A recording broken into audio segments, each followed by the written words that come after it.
வாங்க கலர்ஃபுல் குடமிளகாய் பொரியல் எப்படி செய்கிறதுன்னு பார்ப்போம். அடுப்பு ஆன் பண்ணிவிட்டு ஒரு வானல் வச்சுக்கிங்க. வானல் சூடான பிறகு 2 ஸ்பூன் எண்ணெய், கடுகு ஆட் பண்ணி பொரிய விடுங்க. 10 பல் பூண்டு பொடியாக கட் பண்ணி பொன்னிறமாக வறுத்துக்குங்க. ஒரு சிறிய சைஸ் பெரிய வெங்காயத்தை கட் பண்ணி கண்ணாடி பதம் வர வரையும் வதக்கிக்கலாங்க. அது கூட பொடியாக கட் பண்ண தக்காளி ஒன்று ஆட் பண்ணி மஞ்சள்தூள் சிறிதளவு ஆட் பண்ணி தக்காளி நல்லா நைஸாக வதங்க விடுங்க.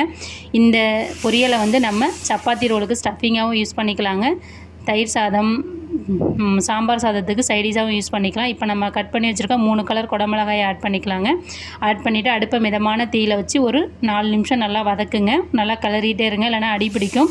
நம்ம தண்ணி எதுவும் சேர்க்காததாங்க இதை வேக வைக்கணும். அப்போ தான் டேஸ்ட்டு சூப்பராக இருக்கும். வதங்கின பிறகு இதோட அளவு குறையும். சுவைக்கிறப்ப உப்பு ஆட் பண்ணிவிட்டு நல்லா மிக்ஸ் பண்ணுங்கள். இப்போ மசாலா தூள் ஆட் பண்ணிக்கலாம். 1 டீஸ்பூன் மிளகாய்த்தூள், 1 டீஸ்பூன் கொத்தமல்லி தூள், 2 டீஸ்பூன் குழம்பு மிளகாய் தூள் ஆட் பண்ணிவிட்டு அதில் இருக்கிற பச்சை வாசனை போகிற வரையும் ஒரு 3/4 பதம் அளவுக்கு வேக வச்சு இறக்கணும்னா நமக்கு சூப்பரான சுவையான கலர்ஃபுல் குடமிளகாய் பொரியல் தயாராகிடுங்க.